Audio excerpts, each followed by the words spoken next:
ఇవాళ ప్రపంచవ్యాపితంగా అంతర్జాతీయ మహిళా దినోత్సవం జరుగుతూ ఉన్నది.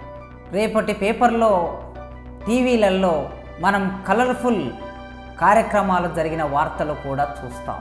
అంతర్జాతీయ మహిళా దినోత్సవం అంటే కేకులు కట్ చేసుకొని, కలర్ బట్టలు కట్టుకొని, డ్యాన్సులు చేసి హాయిగా ఎంజాయ్ చేసే ఒక రోజుగా ఈ కార్యక్రమం గురించి రేపటి పత్రికల్లో మనం వార్తలు చూస్తాం. అంతర్జాతీయ మహిళా దినోత్సవం అంటే ఇదేనా అని అనుకునే పరిస్థితి, ఈ విధంగానే జరుపుకోవాలనే ఒక పద్ధతి మీడియా ద్వారా విస్తృతంగా ప్రజల్లోకి, మధ్యతరగతి ప్రజల్లోకి వెళ్ళిపోయింది. స్త్రీలకి, ప్రభుత్వంలో ఉద్యోగాలు చేసే స్త్రీలకి ఒకరోజు సెలవు దినంగా, ఆ రోజు ప్రభుత్వ కార్యాలయాల్లో, వివిధ సంస్థల్లో స్త్రీలు, పురుషులు, ముఖ్యంగా స్త్రీలు కలిసి ఒక కార్యక్రమం చేసుకునే రోజుగా అది మారిపోయింది. ఈ సందర్భంలో కాస్త దాని కన్నీటి చరిత్ర, మహిళా దినోత్సవం రావడానికి కావలసిన ఉన్న కన్నీటి చరిత్రని మనం అందరం తెలుసుకోవాలి. ఈ దేశంలో, ఈ ప్రపంచంలో, ఆకాశంలో సగం, పోరాటంలో సగం, మరి సంపదలో ప్రశ్న. కనుక ప్రపంచవ్యాపితంగా జరిగిన అనేక పోరాటాల ఫలితంగా ప్రతి సందర్భంలో చరిత్రలో ఒక రోజు రికార్డ్ అవుతుంది. ఆ రికార్డైన రోజును ఎవరి పద్ధతిలో వాళ్ళు జరుపుకోవచ్చు. కానీ వాస్తవ చరిత్రని ఆధారం చేసుకొని చూసినప్పుడు భవిష్యత్తు తరాలకి, సమాజంలోకి వస్తున్న కొత్త తరాలకి ఎప్పటికప్పుడు సరైన చరిత్రను మనం అందించకపోతే దాని వెనుక జరిగిన ఆ పురిటి నొప్పుల బాధ ఈ వర్తమానానికి అర్థం కాదు. తమ కళ్ళ ముందు జరుగుతున్న సంబరాలే నిజమేమో అనుకునే ప్రమాదం ఉన్నది. పారిశ్రామిక విప్లవం వచ్చిన తర్వాత ప్రపంచంలో మనిషి యంత్రంగా మారిపోయాడు. పారిశ్రామిక విప్లవం గుత్త పెట్టుబడిదారులకి డబ్బుల్ని సంపాదించే ఒకానొక స్థితిని సమకూర్చింది. శ్రామికుడిని, స్త్రీ అయినా పురుషులైనా శ్రామికులుగా పనిచేస్తున్న వాళ్ళ రక్త మాంసాలని పిండి వస్తువులను తయారు చేసుకొని వేల కోట్లకి పడగలెత్తడానికి ఒక ప్రాతిపాదికని పారిశ్రామిక విప్లవం ఈ ప్రపంచంలో రూపొందింది. ఆ క్రమంలో గ్రామాలలో వ్యవసాయం మీద ఆధారపడి, చేతి వృత్తుల మీద ఆధారపడి జీవిస్తున్న ప్రజలు అనివార్యంగా వ్యవసాయ రంగం దెబ్బతిని ఉపాధిని కోల్పోతున్న క్రమంలో పట్టణాలకి ఎక్కడ పరిశ్రమలున్నాయో అక్కడికి వలస రావలసిన పరిస్థితి ఏర్పడింది. ఆ క్రమంలో స్త్రీ పురుషులు పరిశ్రమల్లో రోజువారీ జీతం కోసం, నెల జీతం కోసం పనిచేసే ఒక అనివార్యతలోకి వాళ్ళందరూ నెట్టబడ్డారు. ఆ స్థితిలో నుంచి ప్రపంచంలో మహిళా దినోత్సవానికి సంబంధించిన ఒక పోరాటం, ఒక ప్రాతిపాదిక రూపొందింది.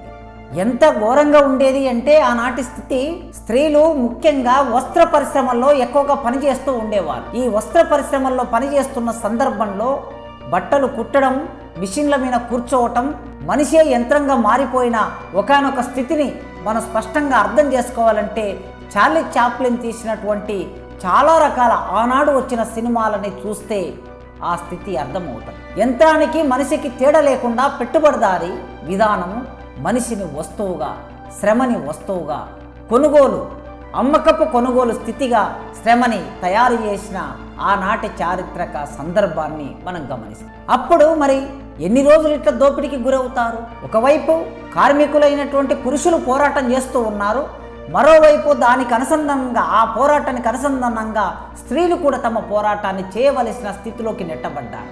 1850లు, 60లు, 70లు ఈ మొత్తం కాలం అంతా చూస్తే మహిళలు రోడ్ల మీదకి వచ్చి పోరాటం చేసిన చరిత్ర మనకు కనిపిస్తూ ఉంటుంది. ఈ క్రమంలోనే వారి జీవన స్థితి, పరిశ్రమల్లో పనిచేస్తున్న వారి జీవన స్థితి, బాత్రూమ్కు పోతే, వాష్రూమ్కు పోతే, ఆ వాష్రూమ్కు పోయినందుకు ఎంతసేపు వాష్రూమ్కు పోయారో ఆ సమయాన్ని లెక్కించి వారికి ఆ రోజు ఇవ్వవలసిన జీతంలో డబ్బుల్ని కట్ చేసే దుర్మార్గమైన పరిస్థితిని పారిశ్రామిక విప్లవం పెట్టుబడిదారులు కల్పించి, ఏ చట్టాలు లేవు, శ్రమను గౌరవించే చట్టాలు లేవు.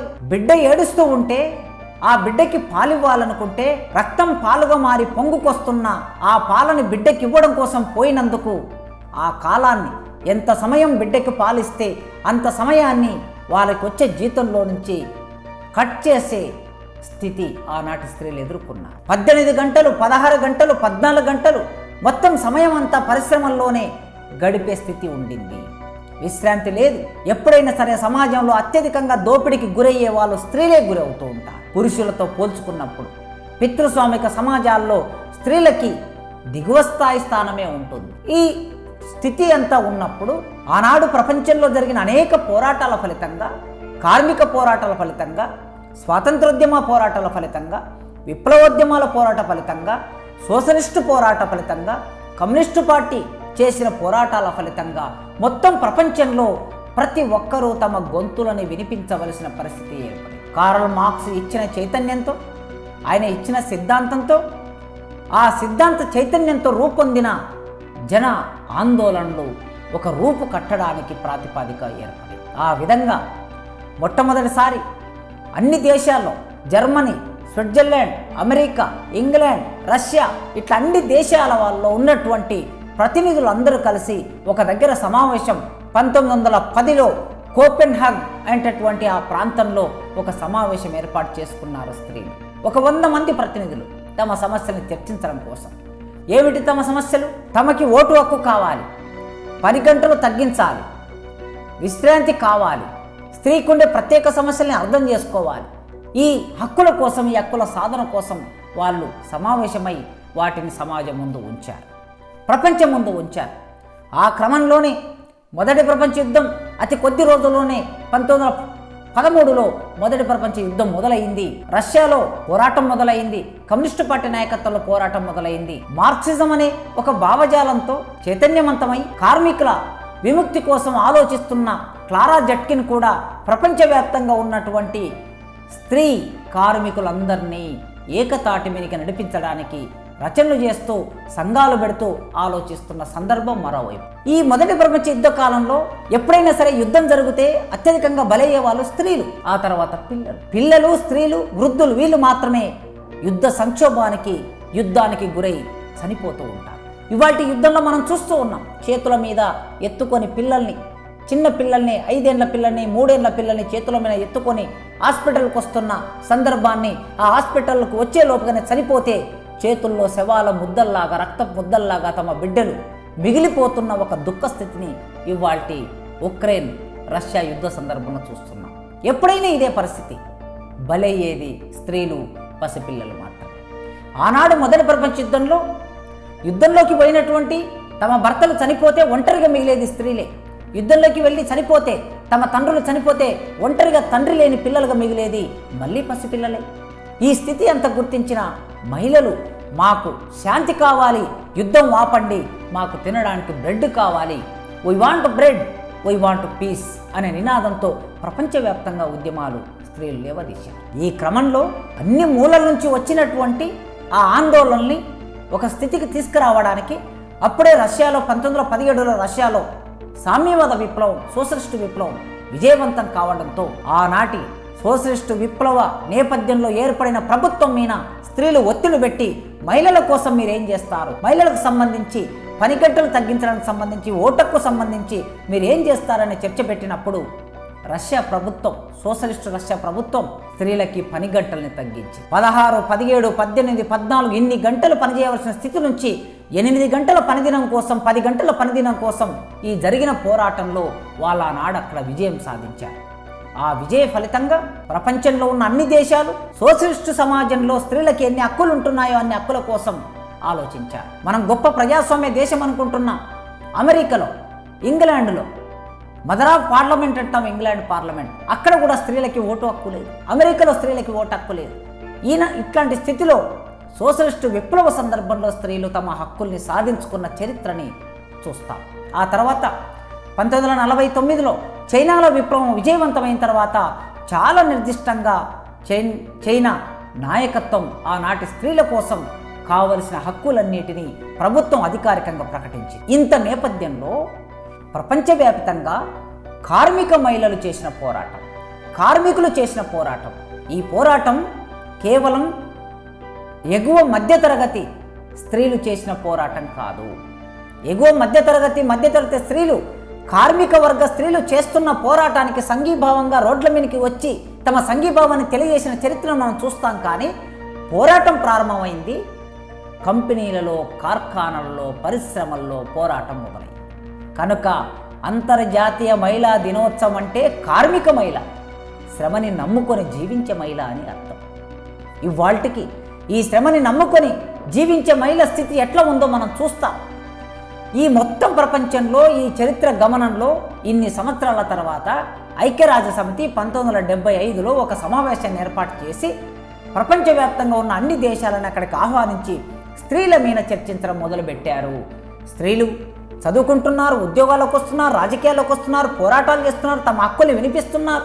ఆ వినిపించే హక్కుల పోరాటాల నేపథ్యంలో ఐక్యరాజ్య సమితి సమావేశమై అక్కడికి వచ్చిన దేశాలన్నీ కలిసి చర్చించి ఆ 75లో అంతర్జాతీయ మహిళలకు సంబంధించిన ఒక అవగాహనను ఇచ్చారు. ఆ అవగాహన నేపథ్యంలో మార్చి 8వ తారీఖున ప్రపంచవ్యాప్తంగా అంతర్జాతీయ మహిళా దినోత్సవం జరుపుకోవాలని ఆనాటి ఐక్యరాజ్య సమితి ప్రకటించింది. ఆ రోజు నుంచి మార్చి 8 అనేది ఇంటర్నేషనల్ ఉమెన్స్ డేగా మారిపోయింది. అప్పుడే 1910లో, 1908లో, 1911లో, ఫిబ్రవరి 27వ తారీఖు, ఫిబ్రవరి 10వ తారీఖు ఇట్లా రకరకాలుగా వివిధ దేశాలలో స్త్రీలకు సంబంధించిన ఆ కార్యకలాపాలు జరుపుతూ వచ్చారు.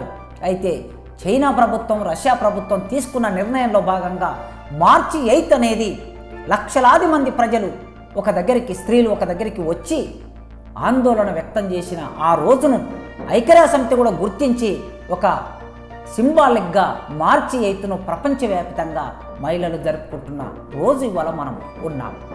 ఈ చారిత్రక నేపథ్యంలో మనం చూసినప్పుడు, ఈ చారిత్రక గమనంలో మనం విశ్లేషించినప్పుడు ఇవాల్టి మహిళలు, శ్రామిక మహిళలు ఎక్కడున్నారు, కార్మికుల మహిళలు ఎక్కడున్నారు, రైతు కూలీల మహిళలు ఎక్కడున్నారు, వారి హక్కులు ఏమిటి, వారి పరిస్థితి ఏమిటి కూడా మనం ఆలోచించాలి. కేవలం సంబరాలుగా, ఉత్సవాలుగా జరుపుకోవడం కాకుండా ఈ రోజుకున్న ప్రాధాన్యతను గుర్తించి స్త్రీని స్త్రీగా మనం అందరం భావించినప్పుడే ఈ సమాజంలో మనుషులందరూ సమానము అనే భావనని వ్యక్తం చేయగలం.